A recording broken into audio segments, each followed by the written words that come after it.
Do you know what the word arbor means? Let's talk about it.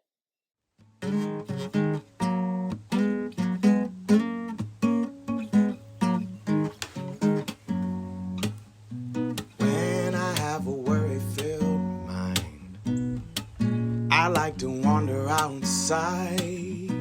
No telling what we might find. Birds calling, worms crawling, leaves falling down from above. Oh, I plant my feet on the ground. I keep my head in the clouds.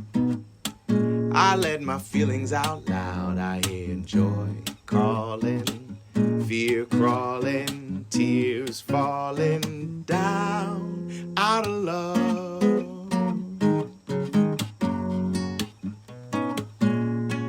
Welcome, friends. My name is Mrs. A, and I'm so glad that you joined me today. Anytime we're together, you may have noticed I start off with a feelings check-in or a zones of regulations check-in. And the reason I do that is to help us build the muscles and the skills that we need to notice our feelings, to name our feelings, to better share and communicate our feelings, and to start to feel more comfortable with them. Feelings are a part of being human, and we experience a lot of different feelings throughout our days and weeks. And so, the more we practice noticing our feelings and naming them and sharing them with others, the better we can feel, the more comfortable we can feel, and the more focused we'll be able to be throughout our days. So, today we're going to look at the color zones that I have next to me. We're going to identify what color zone we're in right now. Let me give you a little reminder of what each zone means or represents. The red zone means that you are feeling out of control. You may not be able to think very clearly. You may be really overwhelmed. Your body may be feeling really tense or really hot. You may be making really loud or big body movements. The yellow zone means that you're starting to lose control. You're not feeling very calm or settled. You haven't totally lost control yet, but your brain is getting jumbled. Your thoughts are confused. You may be really worried or frustrated. The green zone means that you are feeling pretty calm. You are able to focus and pay attention well.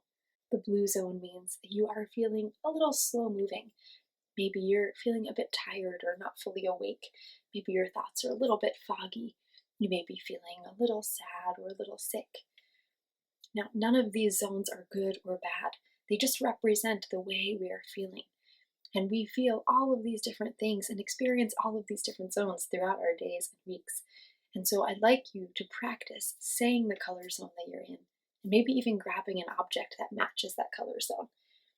Think for a moment about what messages your body is sending you.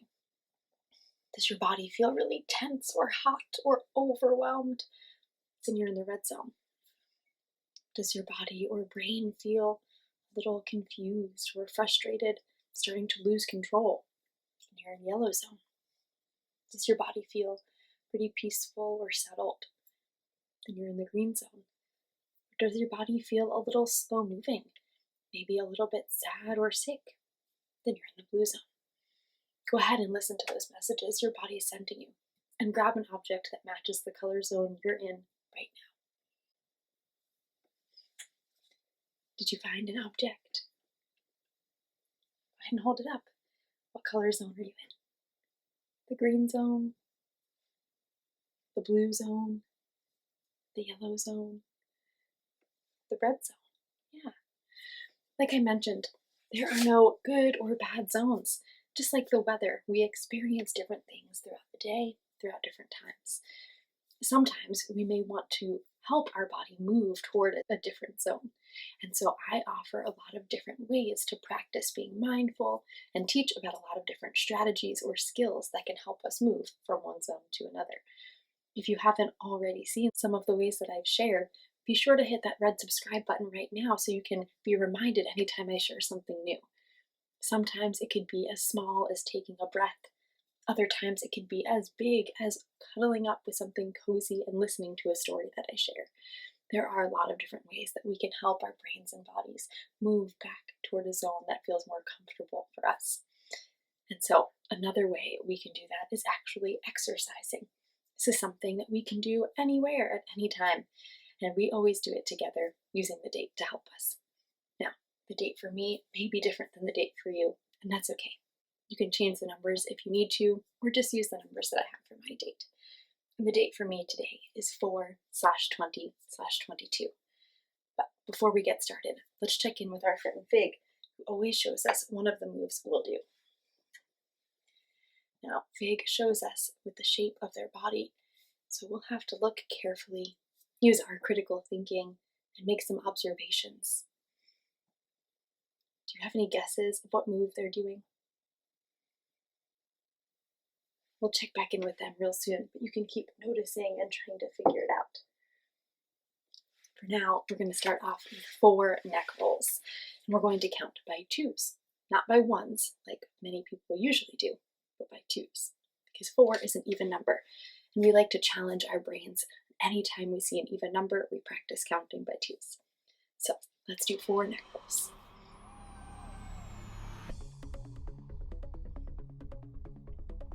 2,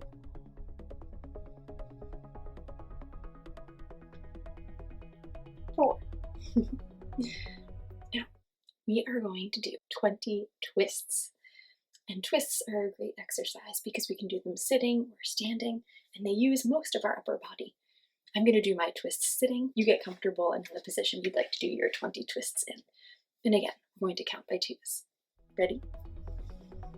2, 4, 6, 8, 10, 12, 14, 16, 18, 20. Maybe your neck and your waist are feeling nice and loosened up like mine are. Let's see what Fig has for us and what other muscles we'll be working out today. Fig, what should we do 22 of? Elbow to knee touches. Thanks, Fig. Similar to the twists, you can do these in whatever position is best for you. Fig is doing them standing, I'm going to do them sitting. So go ahead and get in your position, and we'll do 22 elbow to knee touches. And again, we'll count by 2s. Ready? 2, 4, 6, 8, 10, 12, 14, 16, 18, almost there, 20, 22. Fantastic job. Now, anytime we exercise and we warm up our muscles or raise our heart rate, it's really helpful for us to cool back down with some breaths. You can listen for a bell, and once you hear it, take a big breath in, fill your belly up, and then slowly let it out. Let's do it.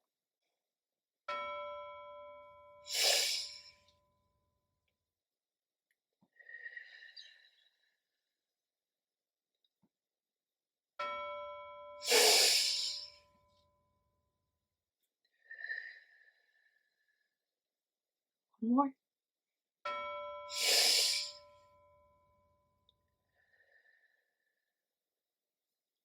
Thank you for moving your body with me today.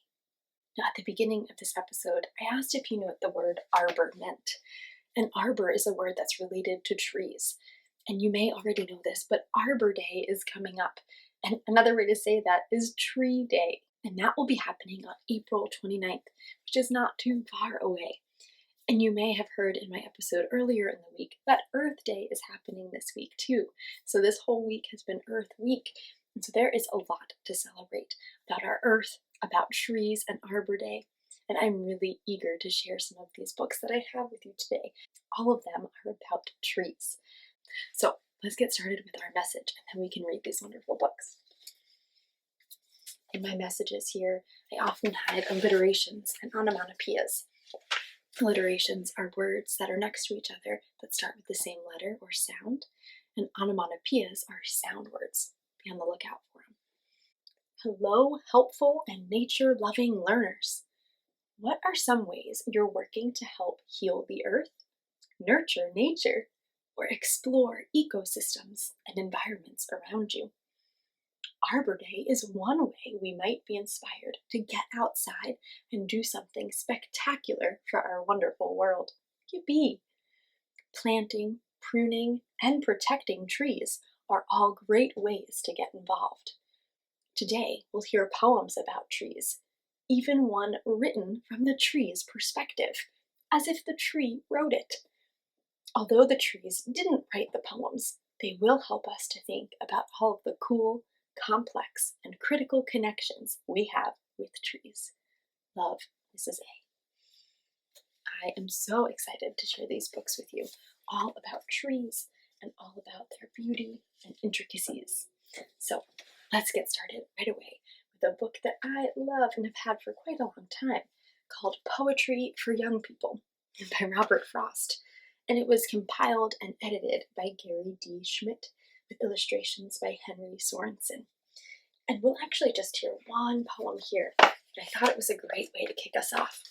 It is a poem about spring, and the title of it is actually A Prayer in Spring. Let's listen. Oh, give us pleasure in the flowers today, and give us not to think so far away. As the uncertain harvest, keep us here, all simply in the springing of the year. Oh, give us pleasure in the orchard white, like nothing else by day, like ghosts by night, and make us happy in the happy bees, the swarm dilating round the perfect trees. And make us happy in the darting bird that suddenly above the bees is heard, the meteor that thrusts in with needle bill, and of a blossom in mid-air stands still. For this is love, and nothing else is love, that which it is reserved for God above, to sanctify for what far ends he will, by which it only needs that we fulfill. Robert Frost. And you may see there are some more words at the bottom here. And one of the reasons I love this book, Poetry for Young People by Robert Frost, is that after each poem, there's a little description so you can learn more about the poem and understand the poet, Robert Frost, a bit better. Let's read it together. Frost often wrote about time, about how things change and cannot stay the way they are. In this poem, he looks around him and sees the glorious beauty of a spring day, and he prays that it could somehow be kept so that it would not disappear. In fact, the poet sees the day as being love itself, something that is sanctified. But even as he utters the prayer, he knows that it cannot be answered. So in this poem, Robert Frost is saying, please, let's just have this spring day, this beautiful blossom, this buzzing bee, this flying bird forever. Let's just keep it like this. But he knows that everything changes, especially in nature, and everything has a different season. And so this is a great poem to kick us off and send us right into our next fabulous book.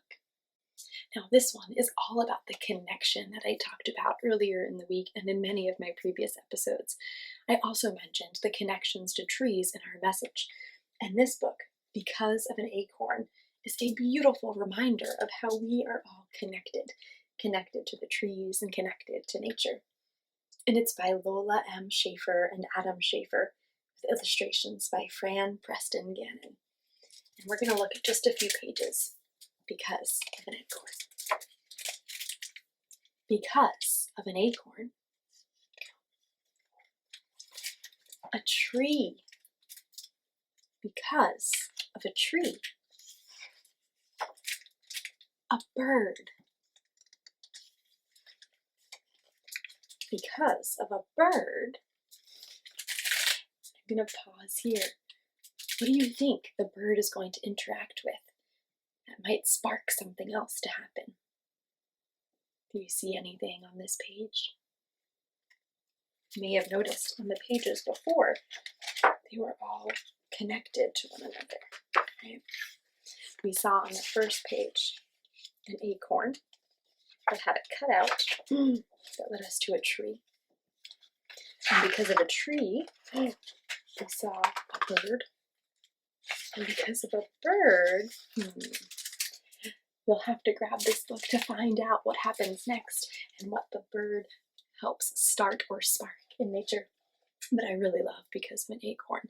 There are so many connections in nature that it reminds us of, and I hope you can grab it from your library or bookstore and find out for yourself. Now, I have another favorite book of mine, and I've had this one for quite a while as well. It is called Old Elm Speaks, and it's full of tree poems, written by Christine O'Connell George, illustrated by Kate Kistler. And we're going to look at 3 poems together today. And we'll start back here with that poem that I mentioned that's written from the tree's perspective. It's called Street Tree. All day long I stand here on the street, neatly clipped, a round-headed shape. Minding my manners, I know my proper place. I don't spill leaves, never dribble sap. So meek and polite, no one knows that when all the cars go home, when I'm standing here alone, I dream wild. I am forest. Do you see that sweet street tree? It looks really proper, it even has a fence around it. It's trimmed very neatly. Do you have any trees like that on your street, in your neighborhood? I love how in this poem, even though the street tree talks about being really polite and well-behaved, never dropping any leaves, that actually it is wild and it is a forest. And sometimes I feel like that. I feel like I have to be really, really on my best behavior, but also I'm a little wild. And I like that the tree feels the same. Like I said, I have a few more poems to share with you from this book. Here's our next. Tree's Place. Tree has staked its claim, anchoring itself firmly to earth. Tree owns this place in the universe. Within this space, all belongs to tree. Turf, shaft of air, even slices of sun. Tree will not step aside for anyone. Tree stands its ground. When you meet tree, you must go around. Do you notice anything interesting about the way this poem is printed on the page? Yeah, it looks like the shape of a tree.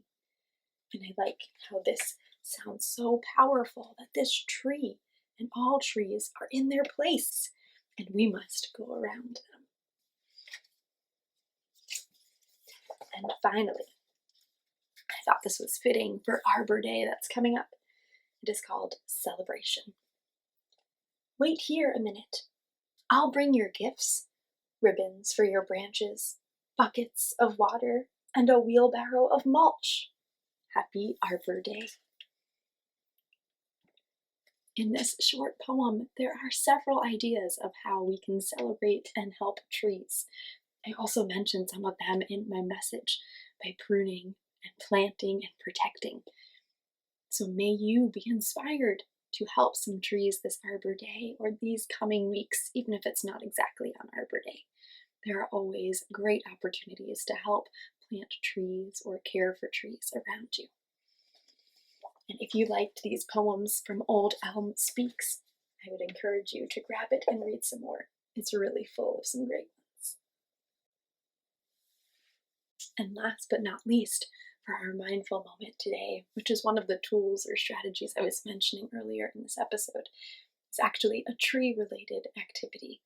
It's called tree breath. And you can do it sitting or standing, but I prefer to stand so I feel tall like a tree. And all you have to do is breathe in and build your branches and your leaves however you'd like to shape them. And then as we breathe out, we're going to blow our branches in the wind until they fall down to our sides. And then we'll do it again. We're going to do our tree breath for 5 breaths. Ready?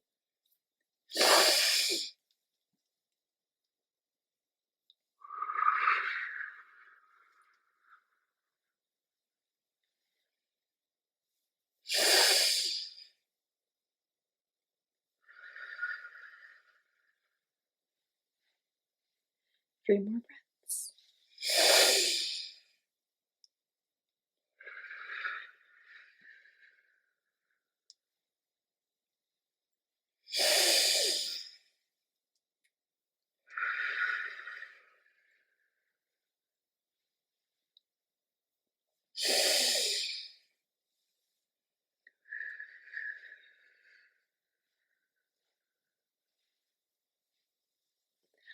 Friends, thank you for breathing with me and pretending you were a tree. What did you notice about your brain or your body as you were doing that breathing exercise?